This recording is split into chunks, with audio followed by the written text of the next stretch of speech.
네, 안녕하십니까. 네, 기도 잠깐 먼저 드리겠습니다.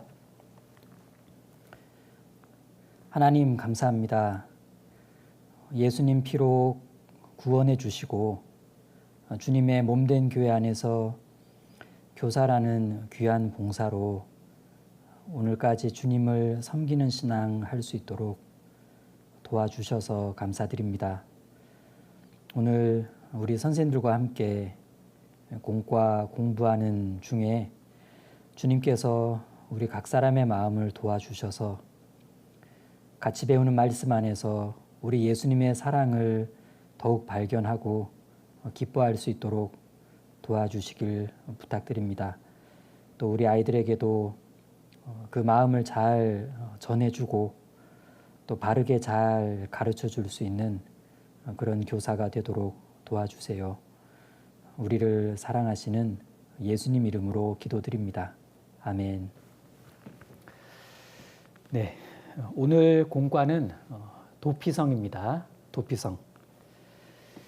자, 이제 이 도피성에 관한 말씀은 출애굽기, 민수기, 신명기, 그리고 여호수아 이렇게 네 곳에 나옵니다. 출애굽기에서는 하나님께서 율법을 주실 때 살인죄와 관련해서 도피성을 언급하셨습니다. 그리고 모세는 민수기와 신명기에 이 도피성 제도를 자세하게 이렇게 기록해 놨습니다. 그리고 여호수아는 이 도피성 제도를 실제 가나안 땅에 정착시키는 그 임무를 맡게 됩니다. 여호수아의 이 임무는 7년간의 가나안 정복 전쟁이 끝나고 그리고 지파별로 기업 분배하는 일이 다 끝나고 그 마지막 후속 조치로 이 임무가 이제 진행이 됩니다. 도피성, 그 의미는 받아들이는 성읍이라는 뜻입니다. 받아들이는 성읍. 그러면 누구를 받아들인다는 걸까? 억울한 죄인입니다. 특히 실수로 사람을 죽인 사람. 그를 오살자 이렇게 부릅니다. 오살자. 도피성은 이런 오살자가 달려왔을 때 기꺼이 받아주는 자비의 마을이었습니다. 자, 그럼 받아들인 다음에는 어떻게 하냐? 안전하게 보호해 줍니다. 그래서 보호의 마을이다. 이렇게 말할 수 있죠. 그럼 과연 안전했을까? 얼마나 안전했을까? 절대 안전지대였어요. 이런 도피성은 사람의 요청에 의해서 만들어진 것이 아니고 하나님의 일방적인 배려로 만들어진 제도였습니다. 그래서 받아들이는 성읍, 자비의 마을, 절대 안전지대, 하나님의 일방적인 배려 뭐 이런 것들을 이렇게 주목하다 보면 이 도피성은 궁극적으로 예수님을 가리킨다 이렇게 말할 수 있죠. 그럼 여호수아가 시행한 도피성 제도를 살펴보겠습니다. 여호수아 20장입니다. 예, 본문 찾겠습니다. 여호수아 20장. 여호수아 20장 1절부터 6절을 제가 읽겠습니다. 여호수아 20장 제목이 도피성 지정이죠. 예, 여호수아 20장 1절부터 6절입니다.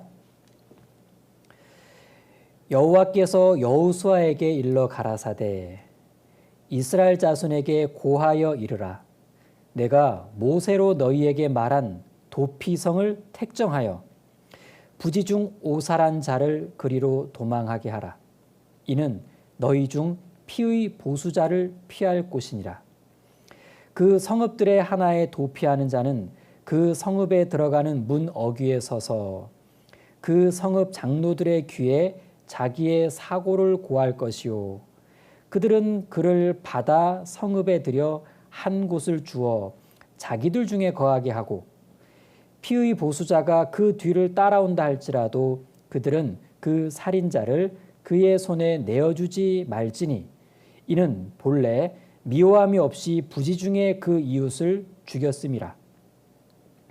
그 살인자가 회중의 앞에 서서 재판을 받기까지나 당시 대제사장의 죽기까지 그 성읍에 거하다가 그 후에 그 살인자가 본 성읍 곧 자기가 도망하여 나온 그 성읍에 자기 집으로 돌아갈지니라. 자, 뒤에 7, 8절에는 도피성으로 지정된 6곳이 소개가 되어 있고요. 9절까지 해서 도피성 제도에 대한 내용이 이렇게 소개가 되어 있습니다. 자, 도피성 제도를 이해하는 출발점은 과실치사입니다. 고의로 사람을 죽인 것이 아니라 실수로 사람을 죽이게 된 거예요. 실수로 사람을 죽었습니다. 이런 사람이 오살자라 그랬죠. 형법제도가 제대로 확립되지 않았던 시대에는 죽임을 당한 자의 그 가까운 친척이 살해한 자를 찾아가서 복수할 수 있는 권리가 있었습니다. 복수권. 그런데 만일 고의 살인범이 아니라 과실로 남을 죽게 한 자도 이런 복수에 의해서 죽게 된다면 이건 어떻습니까? 억울하죠. 이건 정당한 공의라고 볼 수가 없습니다. 만일 이런 일이 일반적으로 허용되잖아요. 그럼 이제 사람들은 공의인가 아닌가 하는 뒤로 하고 이 감정과 분노만을 앞세워서 복수하는 일에만 눈이 멀어 있을 겁니다. 그렇게 되면 복수가 복수를 낳고 복수가 복수를 낳고 복수가 계속 이렇게 끊임없이 이어지게 될 겁니다. 결국 하나님이 주신 약속의 땅은 사랑과 평화, 복수와 무죄한 자들의 피로 얼룩져 버리게 될 겁니다. 그래서 이에 대한 방지 대책이 필요한데 바로 도피성 제도입니다. 자, 그럼 이제 이런 오살자는 어떻게 해줘야 될까요? 두 가지입니다. 첫 번째, 일단 보호해줘야 돼요. 정당한 재판을 받도록 도와줘야 됩니다. 사적인 복수로부터 이렇게 지켜줘야 됩니다. 첫 번째가 오살자에 대해서는 보호가 필요합니다. 근데 이게 다가 아니에요. 두 번째, 근신하도록 해줘야 됩니다. 근신하도록. 비록 실수로 사람을 죽였다 하더라도 결국은 자기 때문에 고귀한 생명이 이뤄진 것이기 때문에 이에 대해서는 좀 통탄해하고 좀 깊이 자책하는 것이 필요합니다. 도피성은 바로 이런 근신을 위한 장소이기도 했죠. 즉 도피성 제도는 오살자를 위한 제도인데 그 첫 번째 목적은 보호, 더불어 근신의 기회 또한 제공된다. 이것이 이제 도피성입니다. 이렇게 해서 하나님은 그 이스라엘 안에서 피해 복수라는 악순환을 탁 막고 이스라엘이 이렇게 온전히 세워져 가기를 바라셨던 겁니다. 다시 20장 1절을 보시겠습니다. 여호수아 20장 1절. 여호와께서 여호수아에게 일러 가라사대 이스라엘 자손에게 고하여 이르라 내가 모세로 너희에게 말한 도피성을 택정하여. 하나님께서 여호수아에게 말씀하셨죠. 내가 모세로 너희에게 말한 도피성, 이렇게 말씀하셨는데, 그러니까 이제 이미 여호수아와 백성들은 도피성 제도가 무엇인지에 대해서는 잘 알고 있었어요. 민수기 35장과 신명기 19장에서 아주 자세히 말씀해 주셨거든요. 하나님은 지금이 단지 그 제도를 이렇게 실행하고 정착시켜야 될 때라는 것을 좀 일깨워주고 계신 겁니다. 이제 시행하라, 뭐 이런 거겠죠. 자, 제가 방금 언급해드렸죠. 민수기 35장, 신명기 19장, 거기에다가 출애굽기 21장 12절과 14절을 이렇게 같이 메모해 두시면 도피성 제도를 공부하실 때 이렇게 살펴봐야 될 주요 본문이 됩니다. 자, 일단 도피성은 어떤 기준으로 해서 몇 개나 선택이 되었을까 알아보도록 하겠습니다. 민수기 35장입니다. 접으시고요. 민수기 35장. 자, 민수기 35장 보시겠습니다. 민수기 35장 6절입니다. 네, 민수기 35장 6절. 어떤 기준으로 몇 개냐? 35장 6절. 너희가 레위인에게 줄 성읍은 살인자로 피케할 도피성으로 6성읍이요 그 외 42성읍이라. 네, 이 아무 성이나 도피성이 될 수 있었던 건 아닙니다. 레위인들 성읍 중에서만 가능했습니다. 이 레위인은 특정 지역을 분배받은 것은 아니죠. 이미 다른 지파에 분배된 그 기업들 중에서 전국 각지에서 골고루 48개, 48개 성읍을 분배받았는데 그건 그들이 이 레위인들이요 전국 각지에 흩어져서 이스라엘 백성들의 신앙의 어떤 구심점 역할을 하게 한 겁니다. 자, 그 48개의 레위인들 성읍 중에서 6개가 도피성으로 지정이 됩니다. 자, 35장 9절을 보시면 9절 여호와께서 또 모세에게 일러 가라사대 이스라엘 자손에게 말하여 그들에게 이르라 너희가 요단을 건너 가나안 땅에 들어가거든 너희를 위하여 성읍을 도피성으로 정하여 그릇 살인한 자로 그리로 피하게 하라. 이는 너희가 보수할 자에게서 도피하는 성을 삼아 살인자가 회중 앞에 서서 판결을 받기까지 죽지 않게 하기 위함이니라. 너희가 줄 성읍 48개 중에 6으로 도피성이 되게 하되 새 성읍은 요단 이편에서 주고 동편에 3개, 새 성읍은 가나안 땅에서 주어 서쪽이죠. 도피성이 되게 하라. 골고루 6개 되게 하라. 15절. 이 6성읍은 이스라엘 자손과 타국인과 이스라엘 중에 우고하는 자의 도피성이 되리니 무릇 그릇 살인한 자가 그리로 도피할 수 있으리라. 자, 이제 이 도피성 제도를요. 가나안 땅 들어가기 직전에 모세가 아주 자세히 한 번 더 설명을 해주는데 신명기 19장입니다. 보시겠습니다. 신명기 19장. 신명기 19장 4절입니다. 신명기 19장 제목도 도피성 제도. 신명기 19장 4절 보시면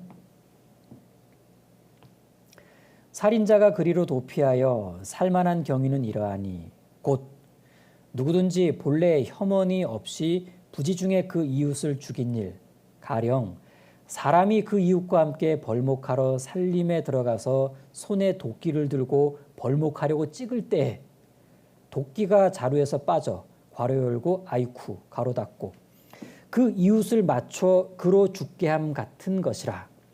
이런 사람은 오살자는 그 성읍 중 하나로 어느 도피성이든 도피하여 생명을 보존할 것이니라. 그 사람이 그에게 본래 혐언이 없으니 죽이기에 합당치 아니하나 하나님의 마음이죠. 두렵건대 보수자의 마음이 뜨거워서 보수자의 마음입니다. 보수자의 마음이 뜨거워서 살인자를 따르는데 그 가는 길이 멀면 그를 따라 미쳐서 죽일까 하노라. 자, 여기서 문제. 도망가는 오살자의 마음이 더 뜨거울까요? 아니면 죽이려고 뒤쫓아가는 보수자의 마음이 더 뜨거울까요? 누구 마음이 더 뜨거울까요? 예, 뒤쫓아가는 보수자의 마음이 더 뜨겁습니다. 여기 6절 보신 중간의 말씀처럼 보수자의 마음이 뜨거워서 이런 거겠죠. 내 친족을 죽인 원수, 내게 있는 권리로 반드시 널 잡아가지고 복수하고 말겠어. 자, 이러면서 이제 죽이려고 혈안이 되어 있을 겁니다. 얼마나 마음이 뜨겁겠습니까? 뜨거운 마음에 엄청 빨리 달릴 거예요. 자, 두 번째 문제입니다. 자, 예전처럼 그러니까 광야 시대에 성막, 회막 중심으로 다 같이 모여서 살던 이 광야에서는 억울한 일이 생기면 어떻게 했죠? 억울한 일이 생기면 어딜 갔습니까? 성막, 회막으로 찾아가면 돼요. 회막을 찾아가는 일은 쉬웠습니다. 가운데 있으니까, 멀지 않으니까, 가까이에 있습니다. 그런데 이제는 가나안 땅에 들어갔습니다. 넓은 가나안 땅에 흩어져 살게 되면 회막으로 달려온다는 건 쉬운 일이 아니에요. 너무 멉니다. 아마 회막으로 가는 중에 그 길에서 보복당할 확률이 큽니다. 보수자의 마음이 뜨거우니까. 그래서 하나님은 이스라엘 땅 곳곳에 도피성을 두게 하셨습니다. 자, 따라서 도피성은 몇 가지 특징을 가지게 됩니다. 일단 누구든지 하루 안에 달려올 수 있을 정도로 가까운 거리에 있게 했습니다. 하루길이래야 돼요. 요단 동편의 3개, 요단 서편의 3개가 어떤 특정 지역에 몰려있는 것이 아니라 골고루 쫙 분포되어 있기 때문에 오살자가 어디에 있든지 간에 걸어서 8시간 안에는 도착할 수 있는 하루길 안에 있었다고 합니다. 자, 한편 여기 방금 읽었던 6절에 보수자의 마음이 뜨거워서 그 가는 길이 멀면 도피성 가는 길이 멀면 안 되는데 복음이 이와 같다는 생각을 해봅니다. 복음은 멀리 있진 않습니다. 누구든지 마음만 먹으면 단숨에 달려올 수 있을 정도로 가까이 두셨죠. 온 세상에 편만하게 해주셨습니다. 항상 전파되게 해주셨죠. 수많은 그리스도인들을 통해서 누구든 언제든지 복음과 쉽게 접촉될 수가 있습니다. 가는 길이 멀지가 않아요. 마음이 하나님과 멀어서 그렇지 복음은 결코 멀리 있질 않습니다. 자, 이제 도피성의 또 다른 특징은 대부분의 도피성은 높은 곳에 위치해 있었습니다. 왜요? 잘 보이라고. 그래서 도피성 이름 중에도 길르앗 라못이 있는데 그 뜻이 높이 올리운 곳입니다. 도피성은 멀리서도 쉽게 볼 수 있었습니다. 결코 비밀의 장소가 아니었던 거예요. 우리 예수님도 모든 사람이 다 볼 수 있게 십자가 위에 높이 달리셨죠.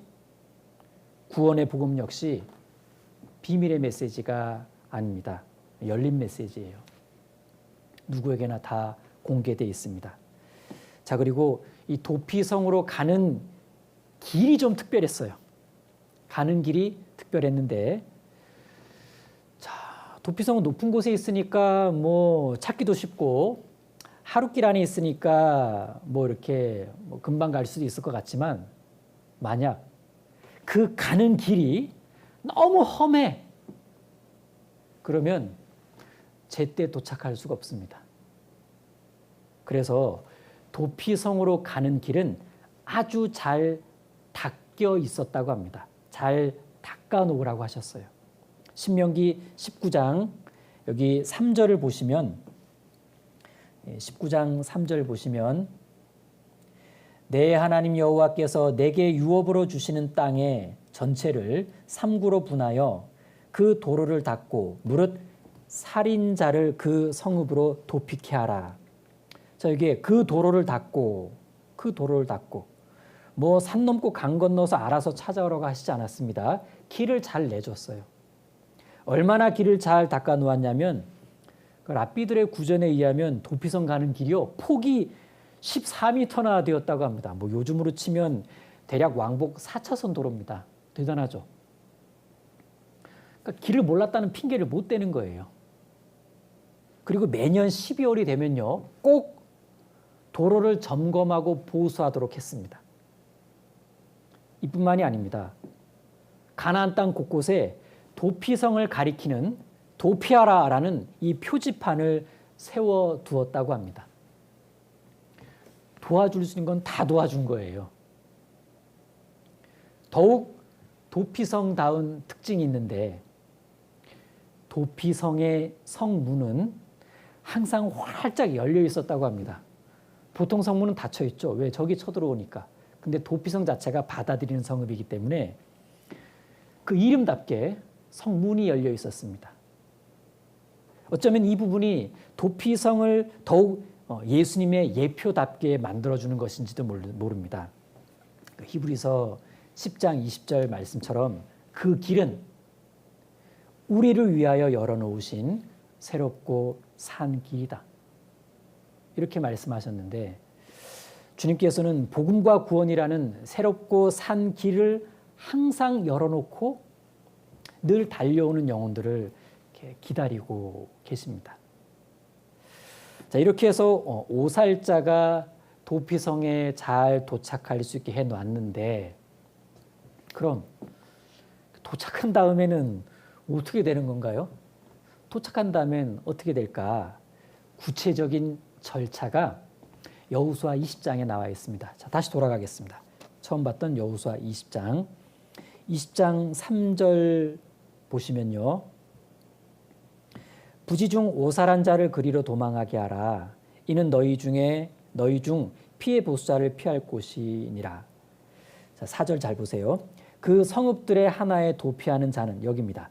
그 성읍에 들어가는 문 어귀에 서서 그 성읍 장로들의 귀에 자기의 사고를 고할 것이요. 여기 그 성읍에 들어가는 문 어귀에 서서 일단 성문 앞에 바로 딱 서야 됩니다. 거기서 이 사람이 이 도피성으로 피할 자격이 있는 사람인지 여부를 이렇게 판단하게 돼요. 만일 도피성을 찾아온 사람이라 할지라도 조사해 보니까 과실 아니네. 완전 누가 봐도 고의네. 그렇게 드러나면 오히려 붙잡아가지고요. 보수자한테 이렇게 넘겨주게 됩니다. 그 부분은 신명기 19장 11절, 13절 부분에 소개가 되어 있습니다. 자, 그러니까 이 도피성 문 앞에서의 딱 서서 어떤 사전 조사를 받는 그것은 일종의 판결 행위와도 같았습니다. 자, 그다음 보시면은 4절에 그 성읍 장로들의 귀에 자기의 사고를 고할 것이요. 자, 장로들의 귀에다가 이 살인 사건의 전후 상황을 잘 설명해 가지고 자기는 고의로 살인하지 않았다라는 사실을 객관적으로 증명해내야 됩니다. 뭐 그냥 저 아시죠? 저는 절대 그럴 사람이 아니에요. 저 안 죽였어요. 믿어주세요. 뭐 이런 단순 주장 이렇게 뭐 어떤 그 딱 감정 표현으로는 도피성에 들어올 수 있는 자격을 얻을 수는 없었습니다. 자, 4절 그 뒤에 더 보시면 그들은 그를 받아 성읍에 들여 한 곳을 주어 자기들 중에 거하게 하고. 자, 이렇게 오살자로 인정되면 성 안으로 받아줍니다. 그리고 그곳에 거하게 되는데 이게 끝일까? 아닙니다. 여기부터가 중요해요. 이제 도피성 안으로 들어오게 된 이 사람은 어떻게 되는 거냐? 정식 재판을 받아야 됩니다. 공개된 재판에서 자신의 무죄를 인정받아야 됩니다.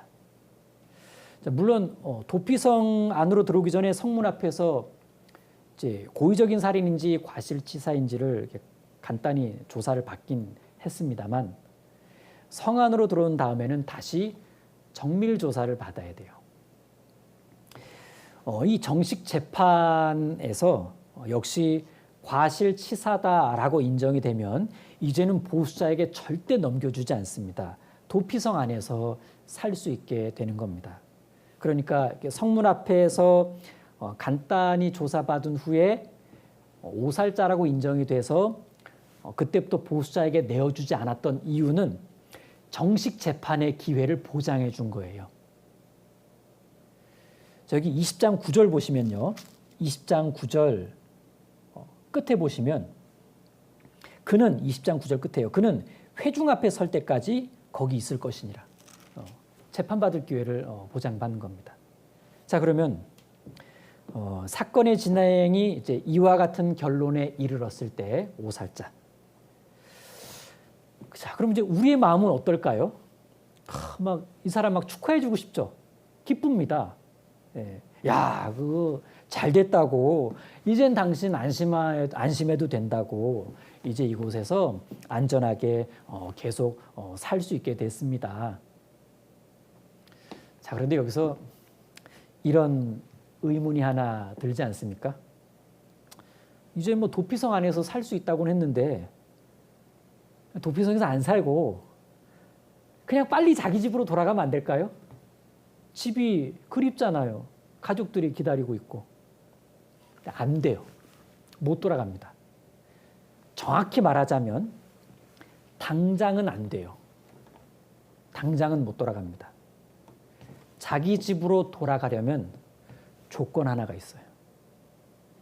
자기 사건을 담당했던 대제사장이 죽어야 합니다. 그때는 돌아가는 것이 가능합니다. 자, 이건 일종의 공소시효 소멸 같은 거예요. 해당 사건을 다툴 수 있는 시기가 끝나버린 겁니다. 그 사건 담당 대제사장이 죽음으로써 말이죠. 곧장 새로운 대제사장이 부임할 텐데 그는 그 사건을 안 다룰 거예요. 자기 사건이 아닙니다. 저기 20장 6절 보시면 그 살인자가 회중 앞에 서서 재판을 받기까지나 주의하십시오. 받기까지나 정확한 표현은 재판을 받고 그리고예요. 재판을 받고 그리고 정식 재판을 받고 오살자로 인정받고 그리고 당시 대제사장의 죽기까지 그 성읍에 거하다가 그 후에 자기 집으로 돌아갈지니라.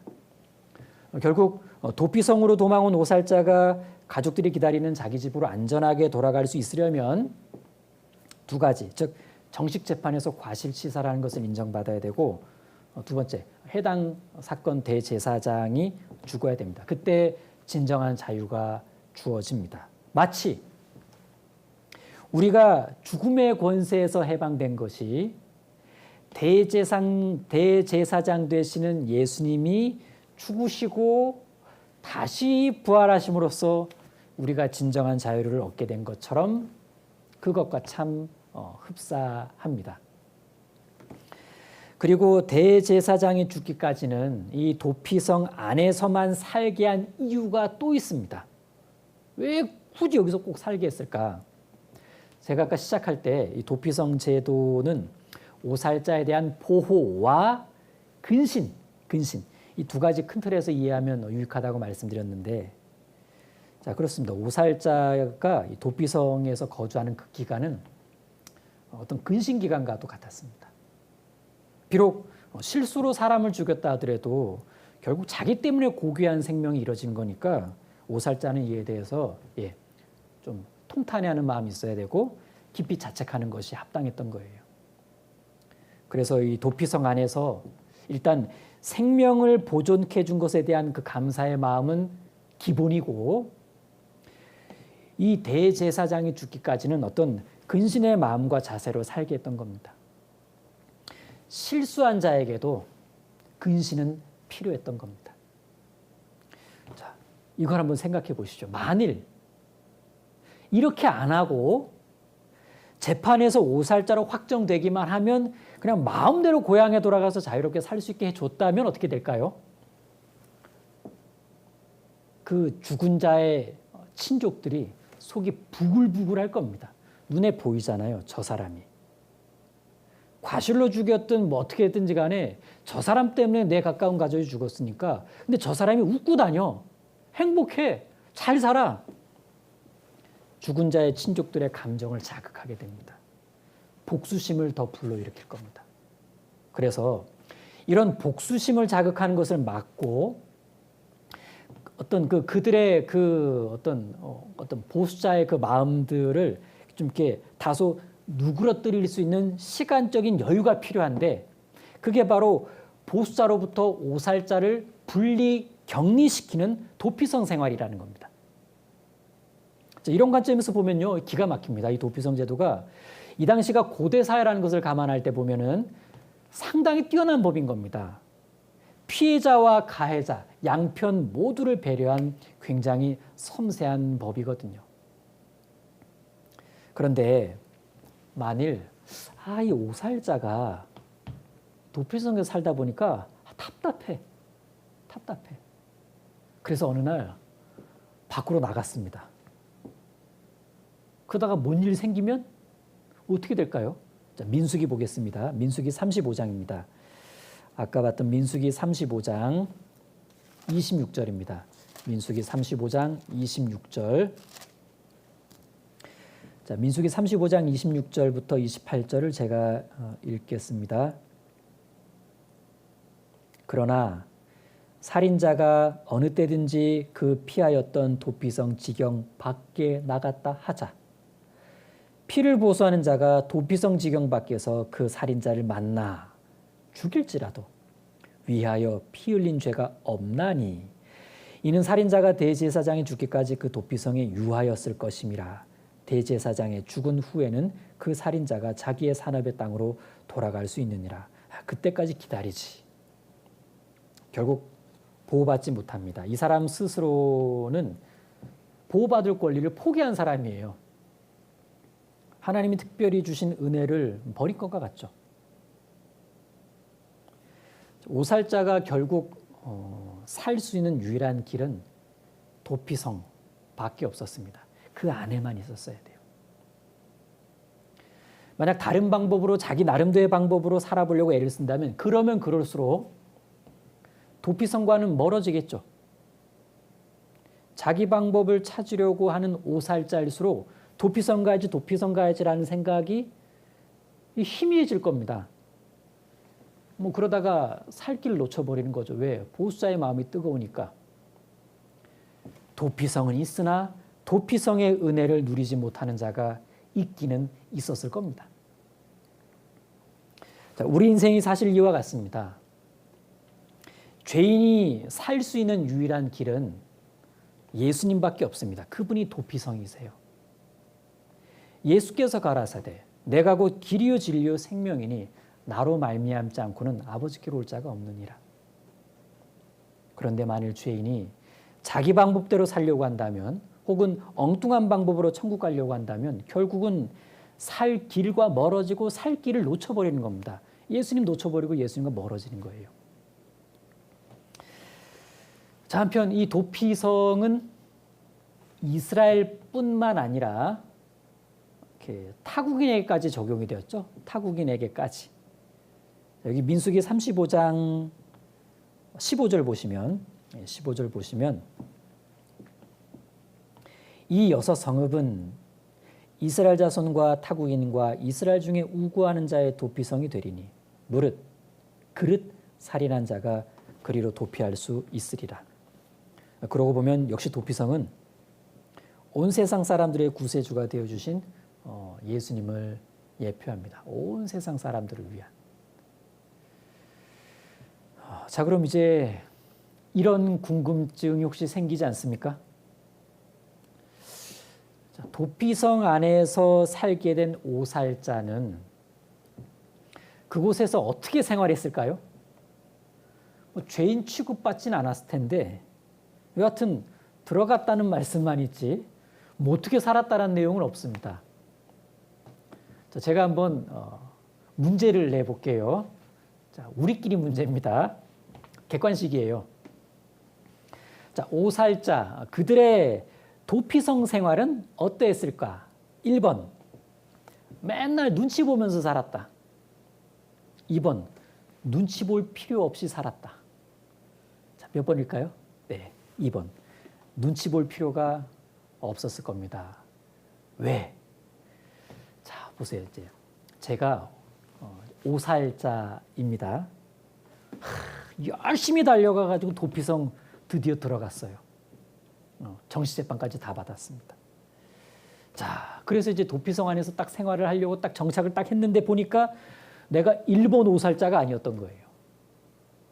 나보다 먼저 들어온 오살자님들이 이미 많더라라는 겁니다. 내가 한 200번째 오살자 되려나? 그러니까 나 같은 처지에 있는 사람들이 이미 많이 살고 있더라라는 거예요. 도피성이니까 그러지 않았겠습니까? 그들은 나를 위로해 주었습니다. 여기까지 오는데 무서우셨죠? 그리고 그런 일 당해서 억울하셨죠. 힘드셨죠. 고생하셨겠어요. 이젠 안심하세요. 안심하세요. 이제 막 들어온 나를 위로해 주었고 격려해 줍니다. 축하도 해줬어요. 그리고 이곳 도피성에서의 생활에 대해 자세하게 알려주었습니다. 지금부터 구체적으로 뭘 하면서 살면 되는지를 많은 선배 오살자님들께서 친절하게 알려주시더라. 그래서 마음이 아주 편안해지고 감사한 일들이 점점 많아졌습니다. 자, 도피성 사람들이 어떻게 사나 이렇게 쭉 한번 지켜봤습니다. 그들은 서로를 미워하지 않았습니다. 그럴 필요가 없었던 거예요. 서로를 이해하며 살았습니다. 아무도 자기가 잘나서 이곳에 들어온 사람들이 없었습니다. 다 하나님의 은혜로 생명의 건짐을 받은 사람들이었습니다. 그래서 서로를 불쌍히 여겨줬고 같은 은혜를 입은 사람들끼리 서로 가족처럼 여기면서 살았습니다. 도피성에 들어올 때는 비참한 운명 때문이었지만 이곳에 들어오고 나서 보니까 어쩌면 도피성에서 살게 된 건 오히려 너무나 잘된 일이라는 생각을 해보기도 합니다. 이야, 이런 곳이 다 있다니 정말 여기 들어오기 잘했다. 받아들이는 성읍, 도피성은 내게는 자비의 마을이었고 진정한 평안을 준 마을이 되었습니다. 이 마을이 바로 교회입니다. 교회 마을. 도피성에서의 생활을 참 궁금해하면서 묵상을 하다 보니까 그렇구나. 교회 생활이 도피성 생활이었겠구나. 교회가 도피성이네. 결국 도피성 안에서의 생활은 그렇죠. 예수 안에서의 생활이고 그게 곧 교회 생활이고 교제 생활입니다. 자, 그리고 도피성의 이름들을 보면 이 도피성 생활이 어떠했을지를 더 잘 이해할 수 있게 됩니다. 자, 여호수아 20장 돌아가겠습니다. 여호수아 20장 7, 8절이 도피성 이름들이 소개되어 있다 그랬죠? 네, 여호수아 20장 7절 보시면 여호수아 20장 7절입니다. 무리가 납달리의 산지 갈릴리 게데스와 에브라임의 산지 세겜과 유다 산지의 기럇 아르바 곧 헤브론을 구별하였고, 자 동그라미 치면 되죠. 게데스, 세겜, 헤브론. 헤브론 먼저 볼까요? 헤브론. 헤브론이라는 도피성의 이름 뜻이요. 헤브론 교제예요. 교제. 그렇죠. 도피성엔 말씀의 교제가 있었을 겁니다. 도피성에 들어온 사람들은 그 안에서 누굴 만납니까? 대제사장을 만나죠. 대제사장으로부터 하나님의 말씀을 배우고 하나님 뜻에 따라 사는 삶을 배우고 교제했을 겁니다.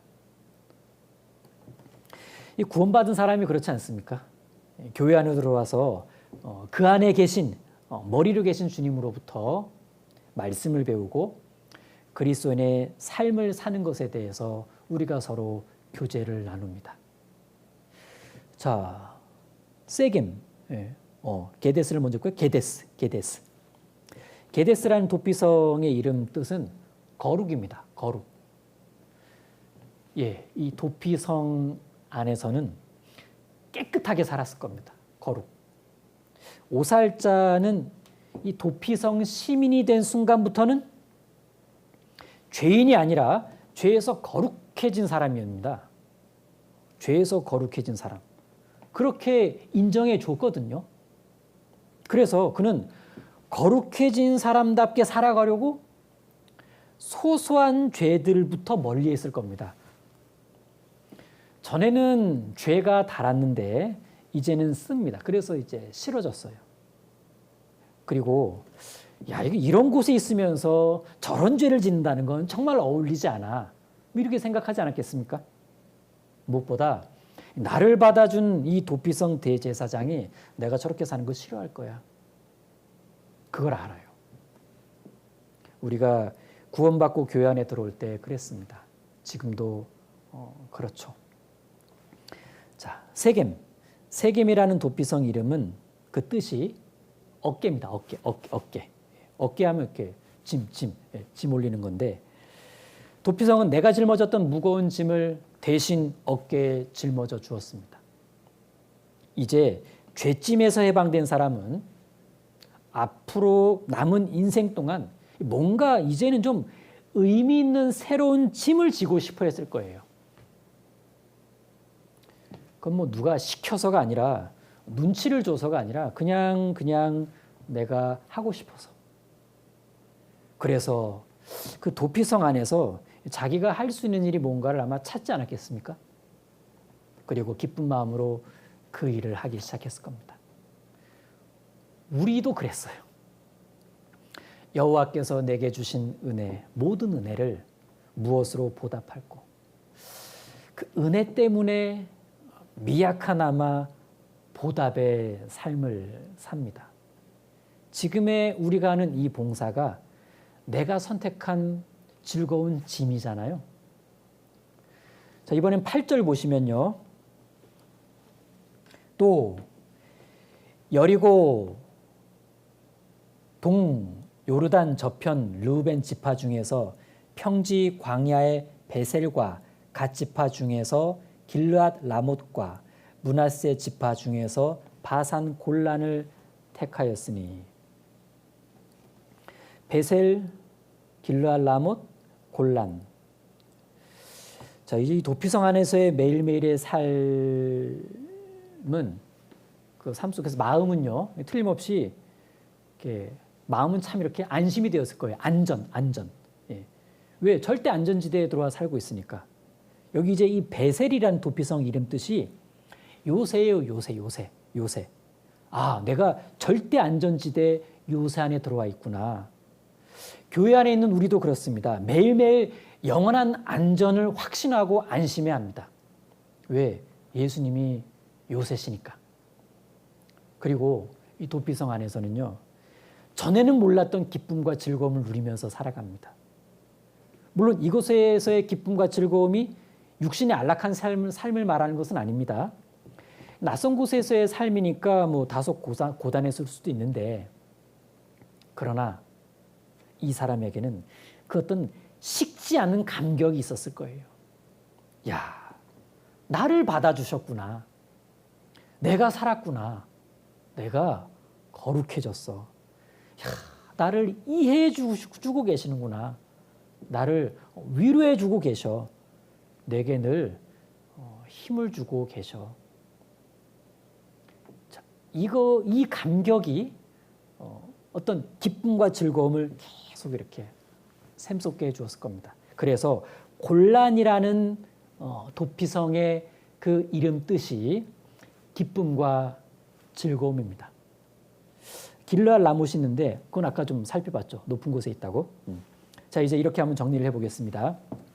어떤 사람이 실수로 사람을 죽였습니다. 이 사람이 가장 먼저 알아야 할 사실은 뭘까요? 자기가 오살자가 되었다는 사실을 재빨리 알아차려야 돼요. 그거 늦게 알아차리면, 그거 모르면 당해요, 보수자한테. 자, 그 다음 이제 자기가 오살자라는 것을 알게 되었으면 이때는 뭘 가장 서둘러서 해야 됩니까? 자기와 가장 가까이에 있는 도피성이 어딘지를 최대한 빨리 찾아내야 됩니다. 어디가 가까운 도피성이지? 빨리 표지판을 확인해야 돼요. 자, 그럼 이제 찾았어요. 아, 도피성 저쪽이구나. 그 다음에 뭘 해야 됩니까?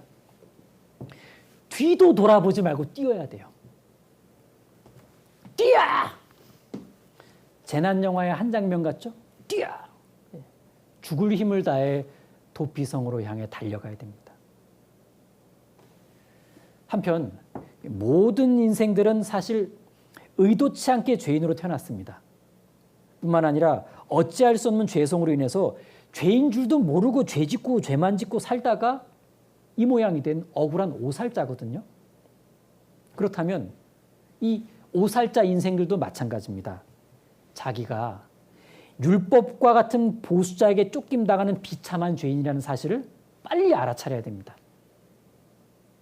그리고 나를 살려주는 말씀이 어디 있는지, 복음이 어디에 있는지, 복음 있는 교회가 어딘지를 재빨리 찾아야 돼요.